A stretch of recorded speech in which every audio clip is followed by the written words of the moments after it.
dividido quase igualmente entre o norte predominantemente muçulmano e o sul predominantemente cristão. Existe um acordo não escrito nos principais partidos para a rotação da presidência entre o norte e o sul e ambas as religiões. O atual presidente é Muhammadu Buhari, um muçulmano do norte, que sucedeu Goodluck Jonathan, um cristão do sul. Tinubu, um muçulmano do sul, é o primeiro a abandonar esse arranjo desde 1993, quando Abiola, também um muçulmano do sul, o fez. Após a anulação, Tinubu, que havia sido eleito senador em Lagos, juntou-se a uma coalizão de políticos e líderes da sociedade civil para pressionar pelo retorno ao governo civil. O chefe do APC é agora um dos 18 candidatos que disputam a sucessão de Buhari, cujo segundo mandato termina em maio.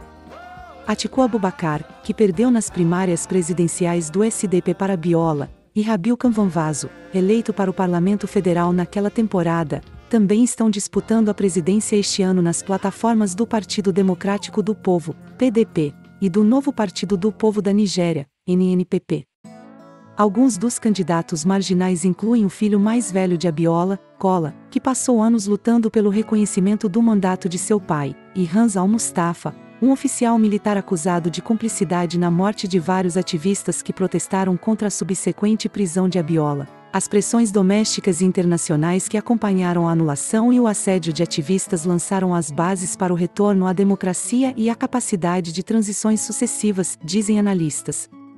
Aqui é a Amanda, fique por dentro de tudo no mundo em um só lugar. Deixe seu like, siga nosso site.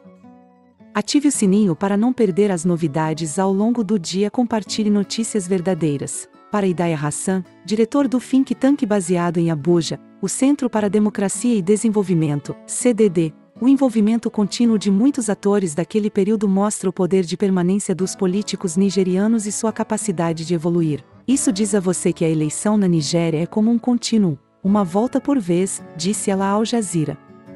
É este conjunto particular de pessoas que sempre estiveram lá. Eles continuam a crescer e se tornam instituições.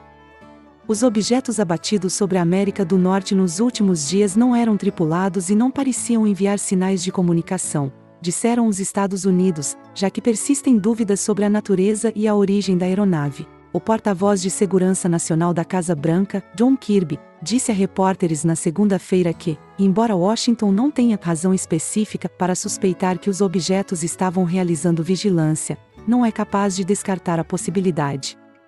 Avaliamos se eles representavam alguma ameaça cinética para as pessoas no solo, e eles não, disse Kirby. Avaliamos se eles estavam enviando algum sinal de comunicação, não detectamos nenhum, disse ele. Procuramos ver se eles estavam manobrando ou tinham alguma capacidade de propulsão, não vimos sinais disso. E fizemos questão de determinar se eles eram tripulados ou não, e eles não eram. Desde sexta-feira, 3 objetos de alta altitude foram detectados no espaço aéreo norte-americano e derrubados nos Estados Unidos e no Canadá. Os objetos foram derrubados apenas alguns dias depois que um suposto balão espião chinês também foi derrubado na costa da Carolina do Sul, atraindo a preocupação do público americano e dos formuladores de políticas e alimentando as tensões entre Washington e Pequim. Obviamente, há algum tipo de padrão aí, disse o primeiro-ministro canadense Justin Trudeau a repórteres na segunda-feira. O fato de estarmos vendo isso em um grau significativo na semana passada é motivo de interesse e muita atenção. Um caça-jato dos Estados Unidos, trabalhando em coordenação com o Comando de Defesa Aeroespacial da América do Norte, ou NORAD, uma agência militar conjunta dos Estados Unidos e do Canadá, derrubou o objeto sobre o território canadense do Yukon no sábado. Um dia antes, autoridades americanas anunciaram que um objeto do tamanho de um carro pequeno havia caído sobre o estado do Alasca, no noroeste dos Estados Unidos, que faz fronteira com o Yukon. Um terceiro objeto foi abatido acima do Lago Huron, no meio-oeste dos Estados Unidos, no domingo. Durante entrevista coletiva em Whitehorse, capital do Yukon, na segunda-feira, Trudeau destacou que o Canadá está focado em recuperar o objeto que estava em seu espaço aéreo. Em seguida, as equipes avaliarão se é perigoso, disse ele. Desenvolvemos recursos significativos aqui para poder recuperar o objeto, bem como os compromissos diplomáticos e internacionais em andamento para encontrar mais informações e obter soluções sobre isso, acrescentou Trudeau. As autoridades americanas enfatizaram que os objetos não estão comprovadamente ligados ao balão chinês.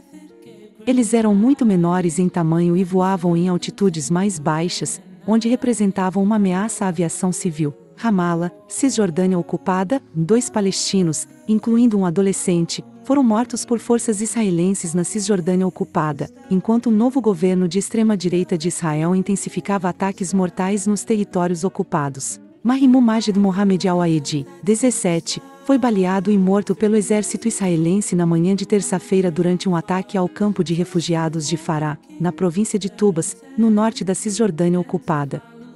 Tradução: Ministério da Saúde palestino, a morte de Mahmoud Al-Aedi, 17 anos, devido a ferimentos graves que sofreu quando as forças de ocupação atiraram em sua cabeça durante o ataque ao campo de Al-Fara'a, ao sul de Tubas, em amanhecer na terça-feira. Separadamente na terça-feira, Harun Abu Aron, de 25 anos, sucumbiu a ferimentos de bala do exército israelense que sofreu em 1º de janeiro de 2021, em Masafer Yatta, na área de Hebron, no sul da Cisjordânia ocupada, onde cerca de 1.000 residentes